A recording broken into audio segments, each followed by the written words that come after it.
The Tal Empire had ruled the stars for 3,000 years. 400 star systems bowed to Emperor Vorak's throne. Their warships had crushed 67 different species into submission or extinction. They considered themselves the apex of galactic civilization.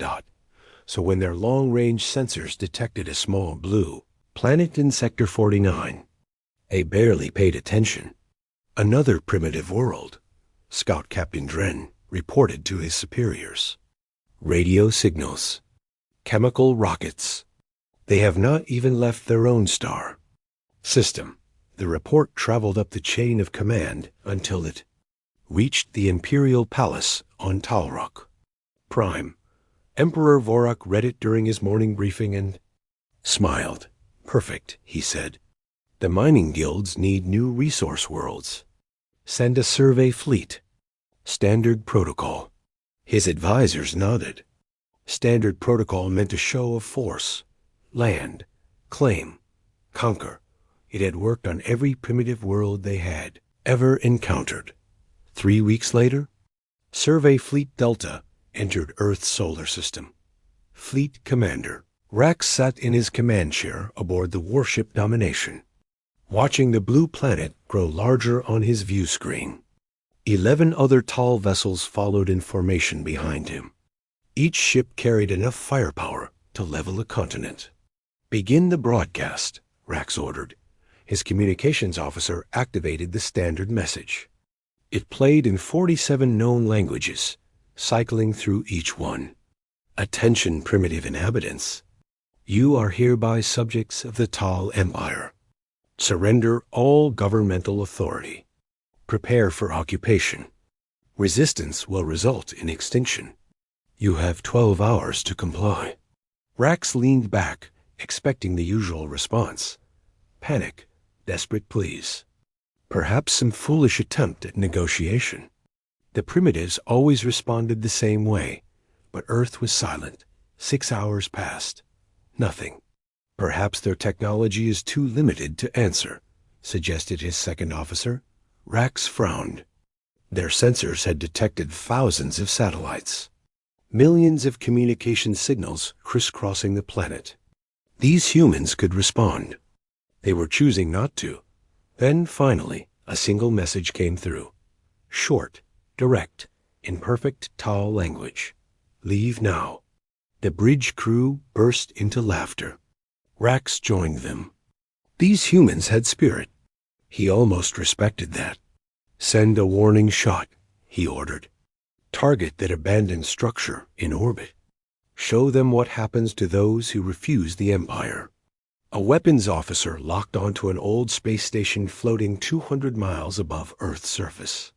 The targeting computer confirmed the structure was empty. A perfect demonstration. The Domination fired. A lance of plasma crossed the distance in 3 seconds. The station exploded in a ball of fire and debris.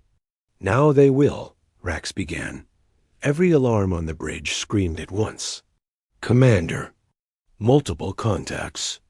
Weapons platforms activating all around us. Rax stared at his tactical display. Dozens of signatures appeared, hidden behind the moon, tucked into the asteroid belt, concealed in orbital clusters of debris. All of them were powering up weapons. Impossible, he whispered. They should not have this technology. The first railgun round punched through the shields of the Conqueror like they were paper. The tall warship exploded. 2,300 crew members died instantly. Then the sky lit up with fire. Human weapons. Platforms opened up from every direction. Railguns accelerated metal slugs to a fraction of light speed. Energy beams carved through armor plating. Missiles streaked across the void on pillars of flame. 3 tall ships died in the first 90 seconds. Evasive maneuvers. Rax screamed. Return fire. All weapons. His fleet scattered, trying to find targets. But the human platforms were small, fast, and heavily shielded. Tall weapons, designed to bombard planets from orbit, struggled to track them. Another Tal ship took a railgun round through its reactor core. The explosion was visible from Earth's surface. Rax's hands trembled as he accessed the fleet database. How did humans have this technology? Earth was primitive. Their most advanced ship had barely reached their own moon 60 years ago.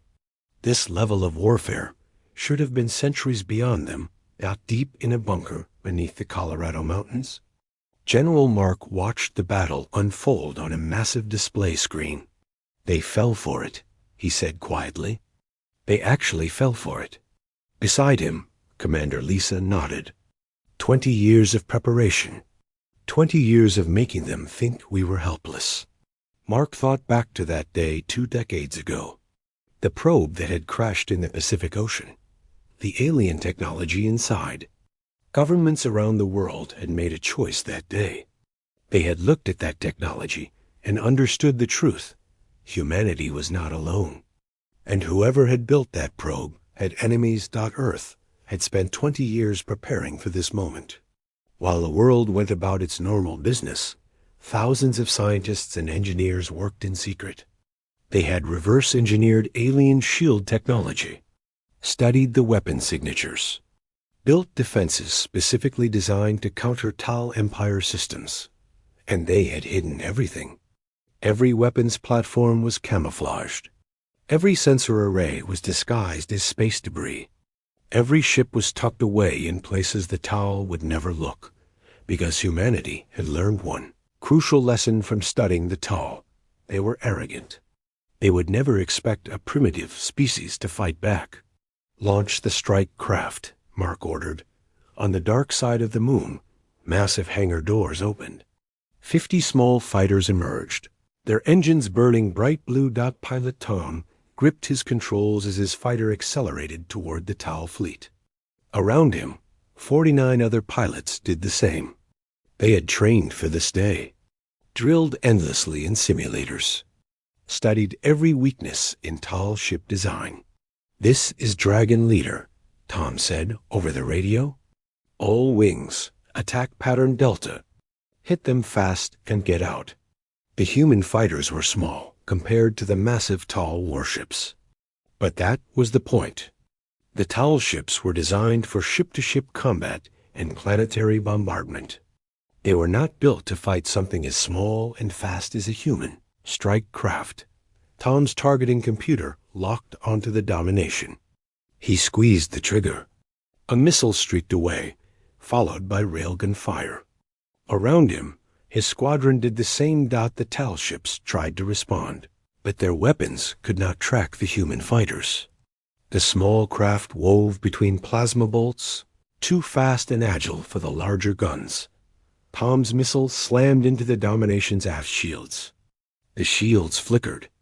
A second fighter followed up with another missile. The shields collapsed. Then the railguns opened fire.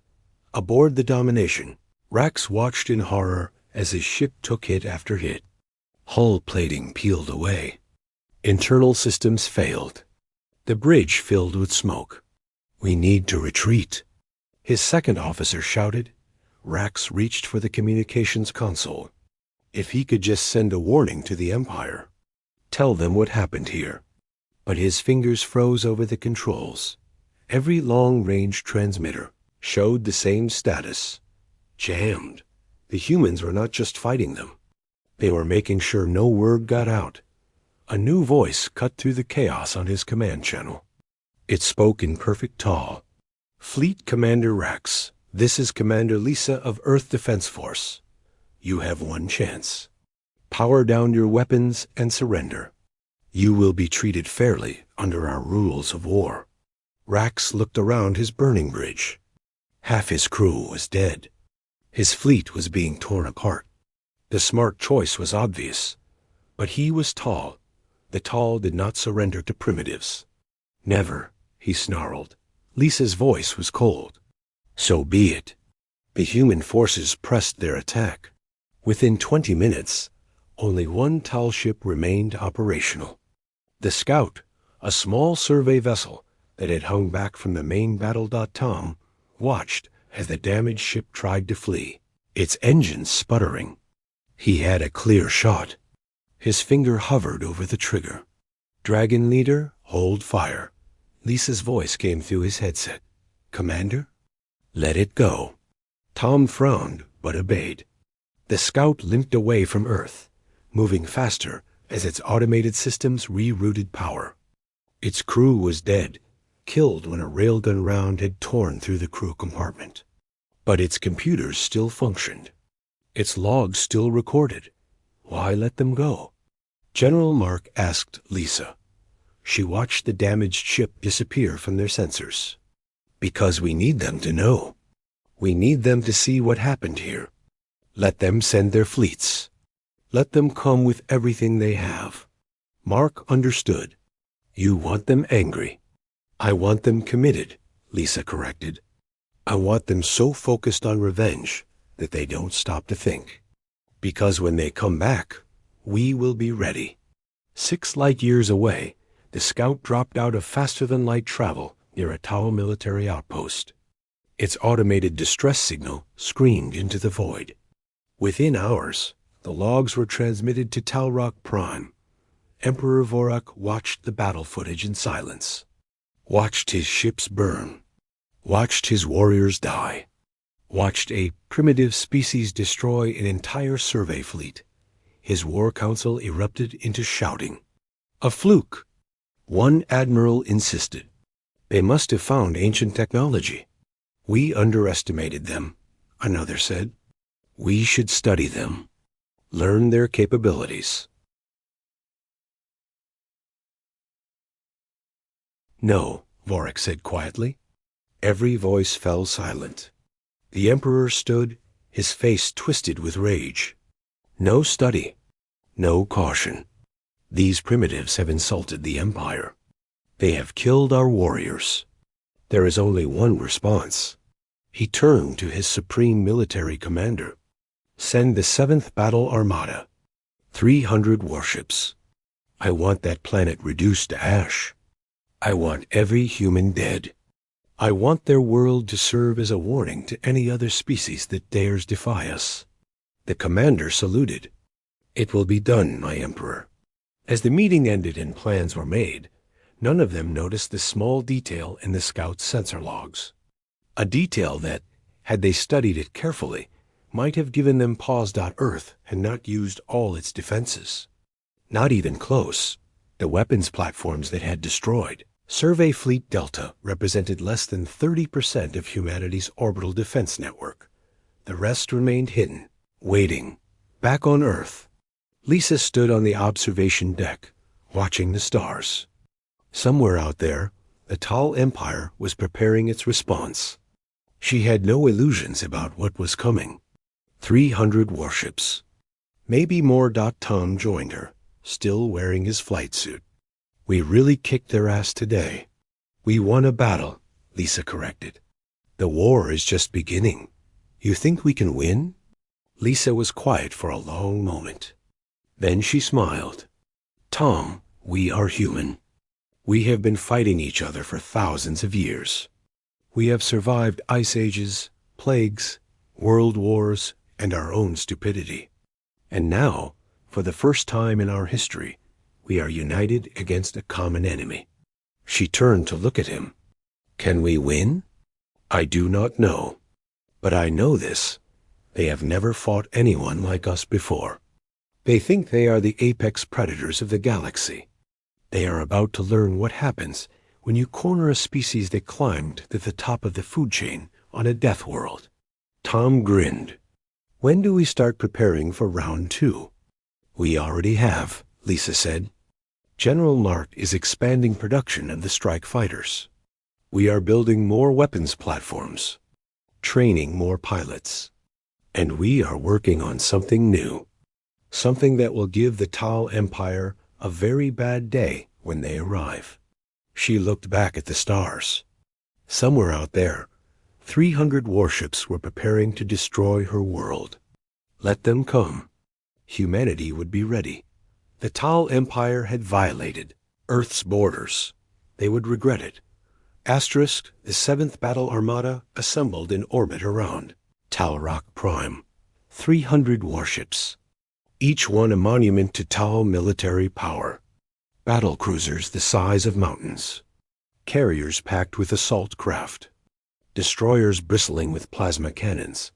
Admiral Kron stood on the bridge of his flagship, the Eternal Victory, and watched his fleet form up. He had commanded fleets for 40 years. He had conquered 12 worlds. Never once had he faced defeat. "Admiral," his tactical officer reported. "All ships ready. Troop transports loaded. We carry enough firepower to glass 10 planets."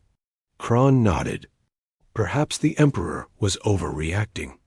Perhaps 300 ships was excessive for one primitive world. But after the humiliation of Survey Fleet Delta, the Empire needed to send a message. "Set course for the human world," Kron ordered. "Maximum speed. I want to arrive within 2 weeks." The Armada jumped to faster-than-light travel. 300 ships vanishing in flashes of distorted space.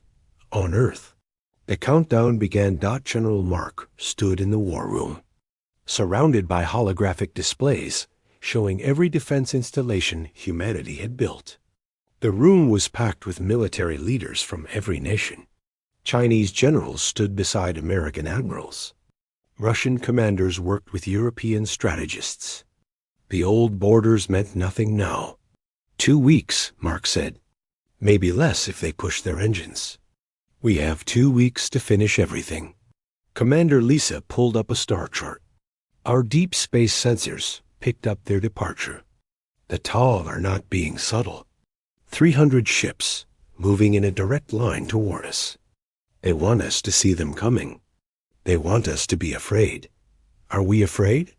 asked Admiral Ross, commander of Earth's naval forces. Lisa smiled. "Terrified. But we are also ready." She activated a new display. It showed Earth's orbital space, but now it was filled with thousands of new signatures. Weapons platforms, shield generators, minefield markers, and something else. "What are those?" Ross asked, pointing to 12 large structures positioned between Earth and the Moon. "Those," Mark said, "are Project Hammer, mass drivers. Each one can accelerate a projectile to 0.9 light speed. We have been building them for 19 years, waiting for this moment." Ross whistled. "At that speed, even a small projectile hits with the force of a nuclear weapon." "Not small projectiles," Lisa corrected. She pulled up technical specifications. Each round weighs 50 tons. Depleted uranium core, wrapped in ceramic heat shielding. When these hit a tall ship, they will punch straight through. Around the room, the military leaders began to smile. "We also have the new fighters ready," Mark continued. "Tom's squadron has been training the new pilots. We now have 300 strike craft, all equipped with improved shields and weapons." "What about ground defenses?" asked General Wei from China. "If they get past our orbital forces, we have prepared for that too," Mark said grimly. "Every major city has underground shelters. Every military base has anti-air batteries. We have positioned nuclear weapons as a last resort. If the Tal try to land troops, they will face hell itself." The room fell quiet. Everyone understood what that meant.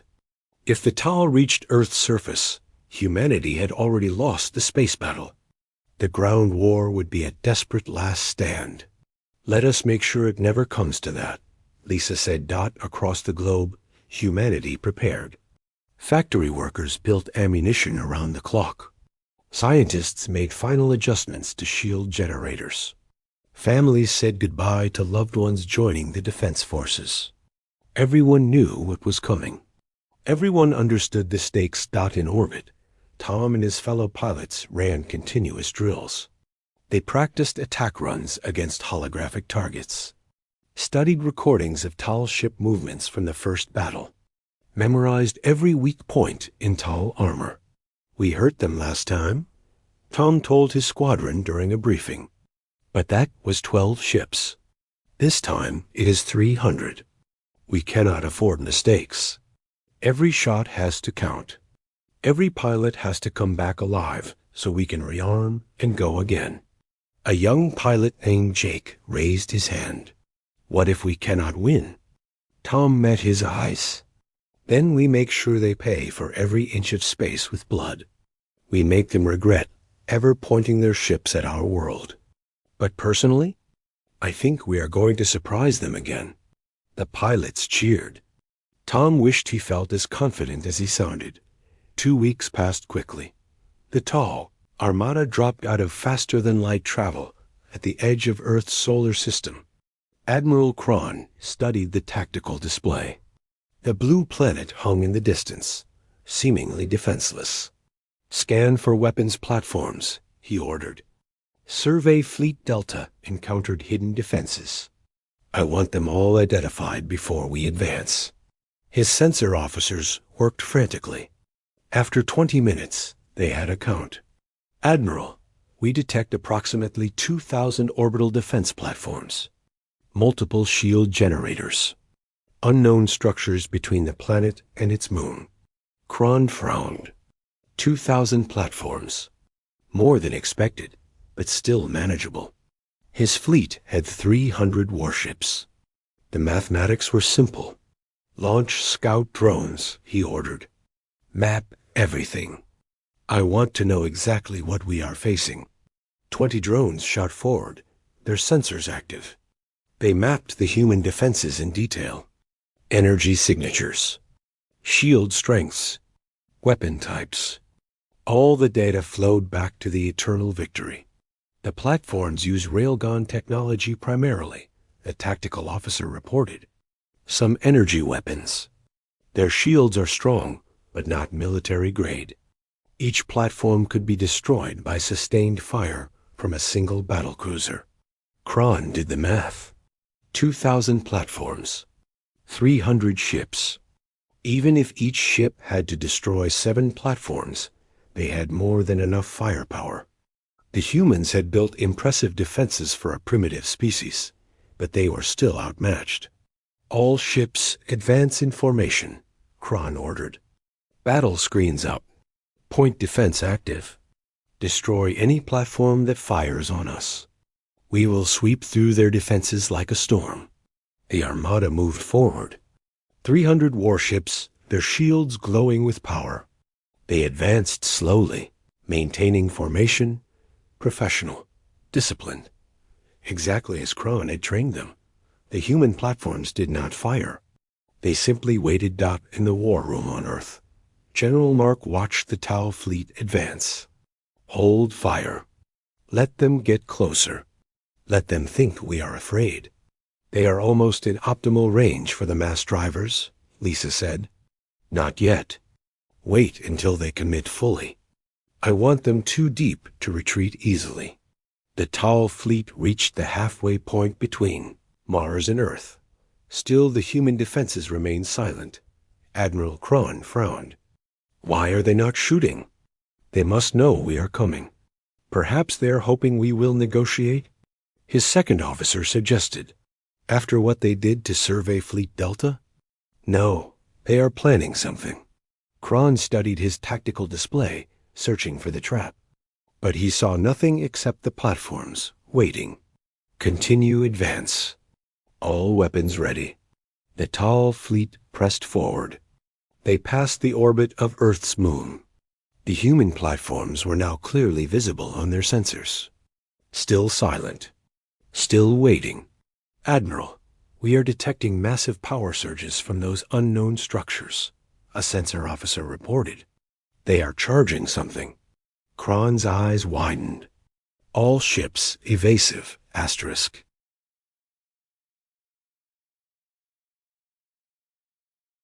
Project Hammer fired. 12 mass drivers released the projectiles simultaneously. 50 tons of depleted uranium accelerated to 90% of light speed. The rounds crossed the distance in seconds. The lead Tau battlecruiser never had a chance. The projectile hit its forward shields and simply passed through them as if they did not exist. The kinetic energy was too immense for the shields to absorb. The round punched through the ship from bow to stern, the friction-generating heat that turned the interior into an inferno. The battlecruiser exploded in a fireball that lit up the void. 11 more rounds found 11 more targets. 11 more tall warships died in the first volley. Return fire. Kron screamed. Destroy those weapons. The Tal fleet opened up with every weapon they had. Plasma bolts and missiles streaked toward the mass drivers. But between the Tal ships and the human weapons, 2,000 orbital platforms suddenly came to life. The platforms did not target the Tal warships. Instead, they created a defensive screen. Railgun rounds intercepted missiles. Energy beams shot down plasma bolts. The Tal weapons' fire splashed against the defensive wall, barely scratching the mass drivers behind it, and the mass drivers fired again. 12 more Tal ships died. The rounds moved too fast for point defense systems, too powerful for shields to stop. Each hit was a guaranteed kill. Scatter formation. Kron ordered. Do not give them easy targets. The Tal fleet broke apart, ships moving in different directions. It was the correct tactical decision. The mass drivers took 30 seconds to recharge between shots. If the ships kept moving, kept changing position, the humans would have a harder time targeting them. But the moment the Tal formation scattered, the orbital platforms changed their behavior. They stopped playing defense and went on the attack. 2,000 platforms opened fire simultaneously. Railgun rounds filled the space between Earth and the Tal fleet. Energy beams lanced out. Missiles launched in waves. The Tal ships had scattered to avoid the mass drivers. Now they were separated, facing the platforms individually instead of as a unified fleet. The platforms swarmed them like wolves taking down isolated prey. A Tal destroyer tried to retreat. 6 platforms focused fire on it. Its shields held for almost 10 seconds before collapsing. Railgun rounds tore through its hull. The ship went dark and began to drift. Admiral Kron watched his fleet being torn apart. 27 ships destroyed in the first 5 minutes. Dozens more damaged. This was not a battle. This was a slaughter. All ships, focus fire on the platforms. Clear a path. We need to close the distance to the planet. It was sound strategy. The platforms were dangerous at long range. But if the Tal ships could get close to Earth, they could use their superior numbers and armor in close-quarters combat. The platforms were stationary. The ships could maneuver around them. The Tal fleet pushed forward, firing constantly. Platforms began to die. The humans had built them strong, but they could not withstand sustained fire from multiple battlecruisers. For every Tal ship destroyed, 3 platforms went offline. Kron allowed himself a moment of hope. The humans had hurt them badly, but the Tal still had numbers on their side. 270 ships remained. If they could just reach the planet, then the human fighters launched. 300 strike craft emerged from hidden bays on the dark side of the moon.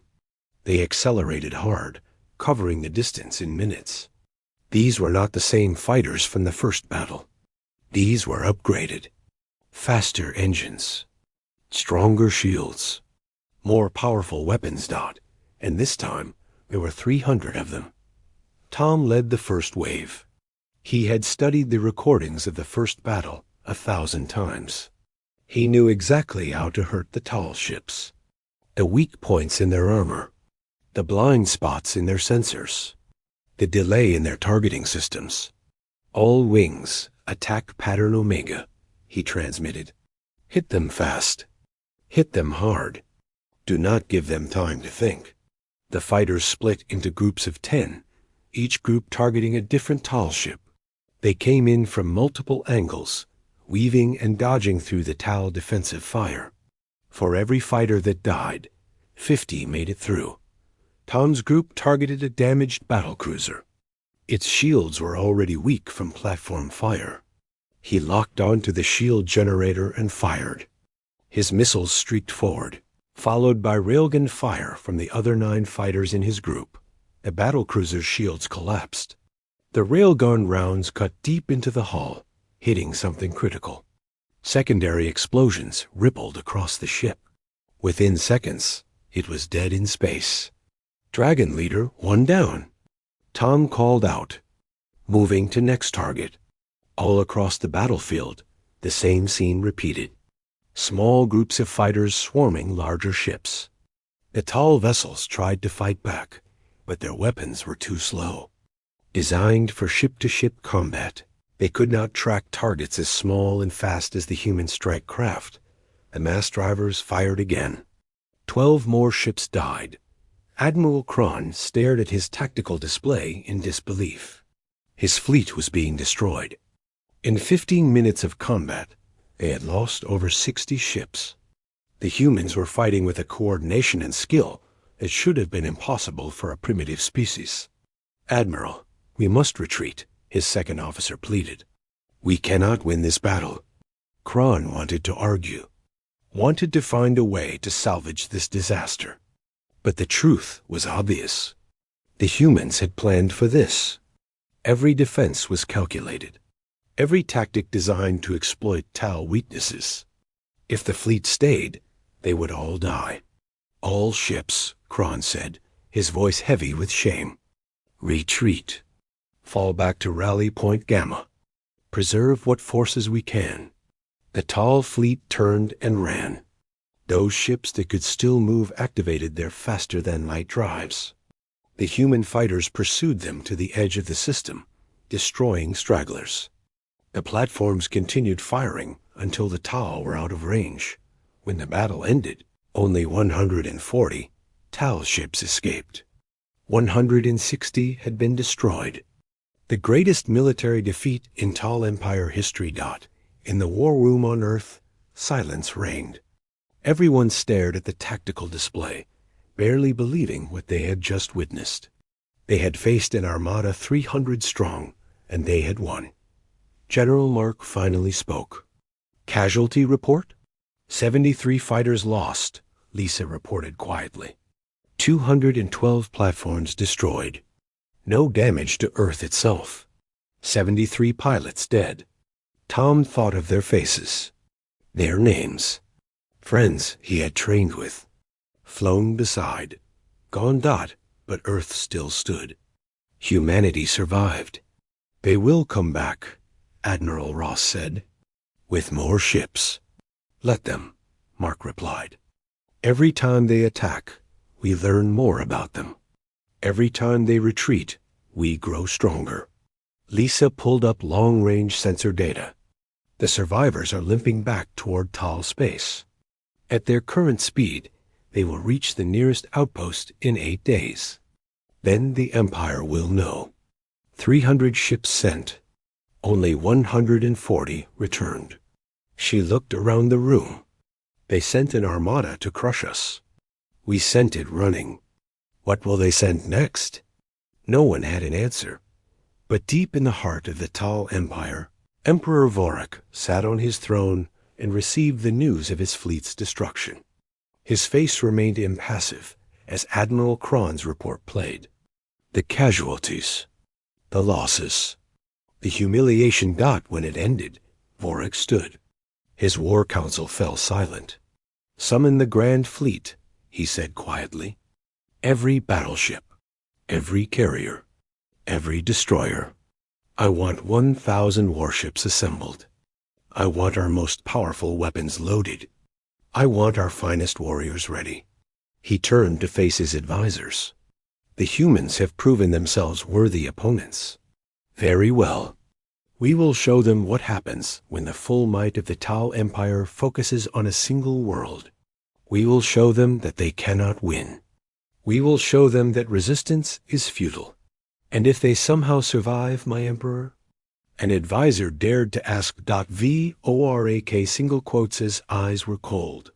"Then we will learn what they are truly capable of. Before we destroy them forever." The order went out across 400 star systems. The Grand Fleet was mobilizing. 1,000 warships, representing the accumulated military power of an empire 3,000 years old, all of them heading toward one. Small blue planet. Earth had 2 months to prepare for the storm. Asterisk. The news spread across Earth like wildfire. 1,000 Tal warships were coming, the largest fleet ever assembled in known galactic history. Every government leader understood what this meant. The Tal Empire was not trying to conquer Earth anymore. They were trying to erase it. General Mark stood before the United Earth Council, addressing representatives from every nation. His face was grim, but determined. "We have 8 weeks," he said. 8 weeks before the Grand Fleet arrives. We hurt them twice. This time, they are bringing everything they have. Can we win? Asked the Chinese representative. Mark paused. Honesty was important now. I do not know. 1,000 ships is 10 times what we faced before. Our defenses are strong, but they are not infinite. If we fight the same battle again, we will lose. Then what do we do? The Russian representative demanded. Commander Lisa stepped forward. We change the game. We stop fighting defensively. We take the battle to them. Confused murmurs filled the chamber. Lisa activated a holographic display showing Earth's solar system and the surrounding star systems. The Tal Grand Fleet is assembling here. She pointed to a star system 4 light years away. It will take them 6 weeks to fully gather, then 2 weeks to travel here. That gives us time. Time for what? Asked the American representative. Time to build Project Exodus, Mark answered. We have been working on it in secret since the first battle. A long-range strike ship, fast enough to reach Tal space before their fleet launches. Armed with weapons designed specifically to hurt them where it matters most. Admiral Ross pulled up technical specifications. The ship was called Vengeance, sleek, fast, heavily armed. But there was something else in the specifications that made everyone lean forward. Is that a quantum disruption device? The European representative asked quietly. Yes, Lisa confirmed. Reverse engineered from the alien probe we found 20 years ago. We have never tested it at full power because we were afraid of what it might do. But our scientists believe it will work. One ship carrying this device jumps into the middle of the Tal assembly point and activates it. Every ship within 2 million miles will have its faster-than-light drives disabled, permanently. The room erupted in argument. Some called it brilliant. Others called it suicide. Mark held up his hand for silence. We are not suggesting a suicide mission. Vengeance will jump in, deploy the device, and jump out before the Tal can respond. The pilots will come home. And if the device fails? Someone asked. Then the crew still has orders, Lisa said quietly. They ram the device directly into the Tal flagship. Manual detonation. Even if it only disables 100 ships, it gives us an advantage. The vote was close, but it passed. Project Exodus was approved. Construction began immediately. Across the planet, humanity mobilized like never before. Every factory worked at maximum capacity. Every scientist focused on improving defenses. Every soldier trained for the coming battle. Tom and his surviving pilots trained the new recruits. They now had 500 fighters ready. Not enough to replace the losses they would take, but better than before. Listen to me, Tom told a group of young pilots during a training session. The Tal ships are bigger than us, stronger than us. But we are faster, smarter. We know how they think now. We know how they fight. Use that. Stay alive. Come back so you can fight again. A young pilot named Anna raised her hand. What if we cannot win? Tom looked at her seriously. Then we make sure Earth survives long enough for someone else to finish the fight. Maybe our children. Maybe their children. But humanity does not end. Not while we still draw breath. The pilots nodded. They understood. This was not just about winning one battle. This was about survival of the species. 4 weeks later, Vengeance was complete.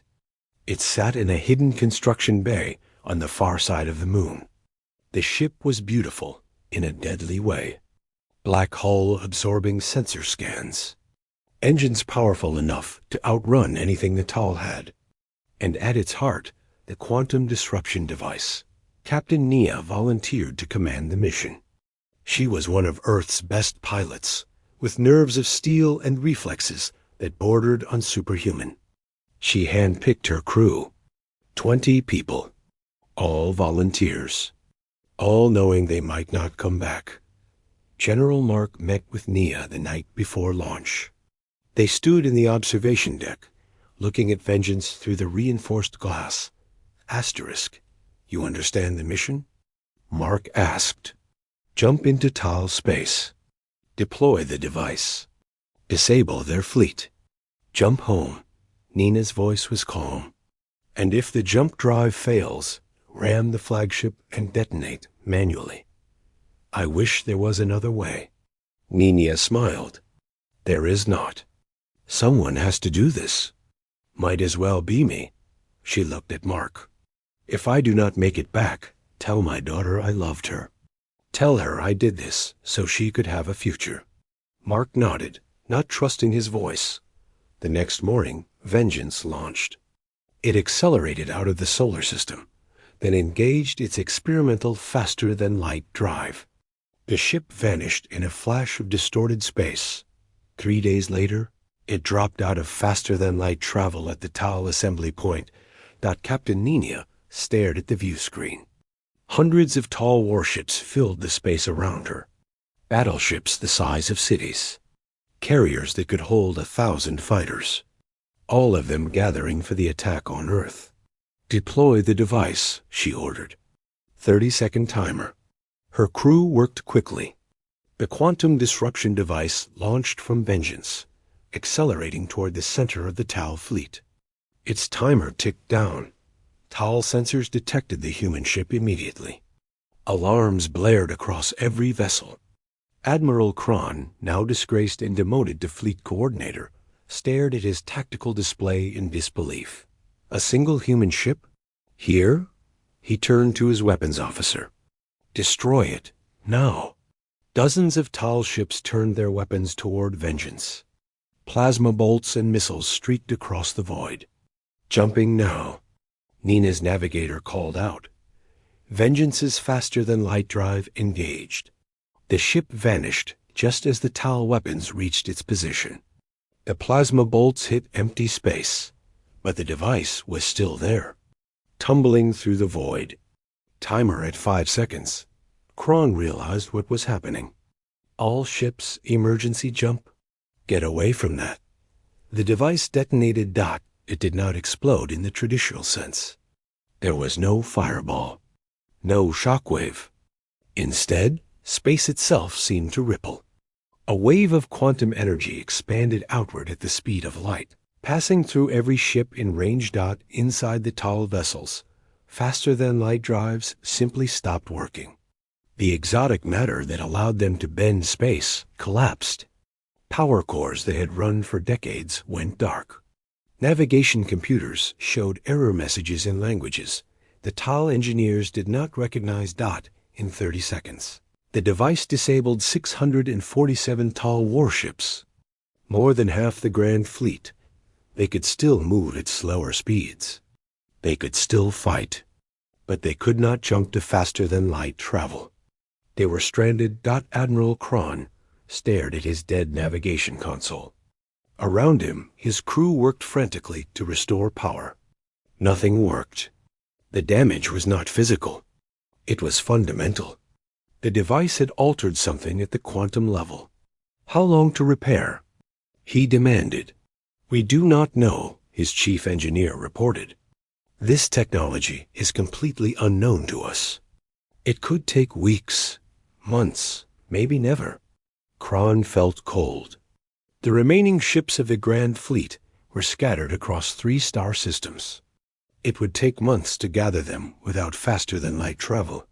By then, Earth would have built even stronger defenses. Emperor Vorak received the news in his throne room. He listened in silence as the report detailed the disaster. Over 600 ships disabled. The Grand Fleet crippled before it even launched. The human weapon unlike anything the Tal had ever encountered. When the report ended, Vorak sat motionless for a long time. His advisors waited nervously. Finally, the Emperor spoke. How did they do this? How did a primitive species develop technology we do not even understand? No one had an answer. Vorak stood and walked to a window overlooking his capital city. 3,000 years of conquest. 400 subjugated star systems. The greatest empire in the galaxy. And they were being defeated by a species that had not even left its own star system until 60 years ago. Recall all remaining fleets, he said quietly. Every ship, every warrior. Bring them home. We will fortify our borders. My Emperor? An advisor asked carefully. Are we abandoning the attack on Earth? We are accepting reality, Vorak replied. We attacked Earth 3 times. 3 times we were defeated. They destroyed 12 ships. Then 160 ships. Now 647 ships. Each time we escalate, they respond with something new. Something unexpected.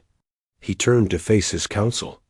We have lost over 800 warships fighting this one planet.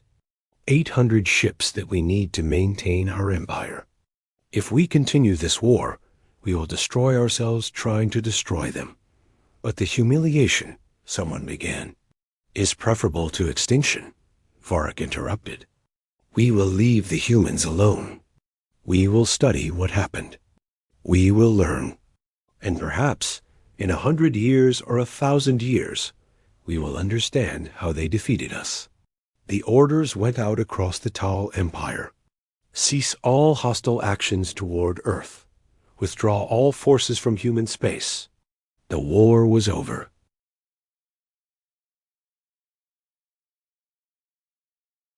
On Earth, the news was met with cautious celebration. Vengeance had returned safely. Captain Nina and her crew were heroes.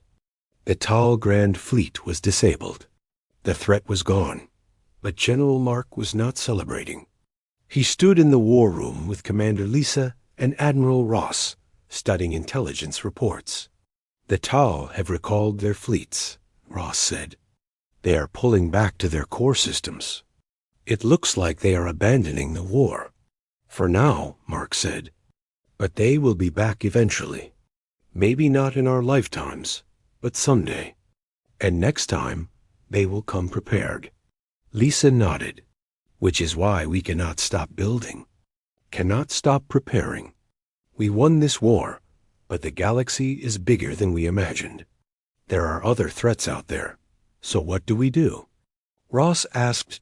Mark pulled up a star chart showing the surrounding systems. We expand, slowly, carefully. We build ships that can travel to other stars. We establish colonies. We make alliances with other species that the Tal have oppressed.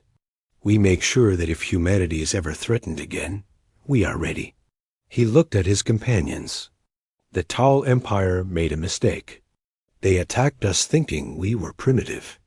They learned too late that humanity's greatest weapon is not our technology. It is our refusal to give up, our ability to adapt, our determination to survive no matter the cost. Lisa smiled. So we won? We survived, Mark corrected. That is the same thing.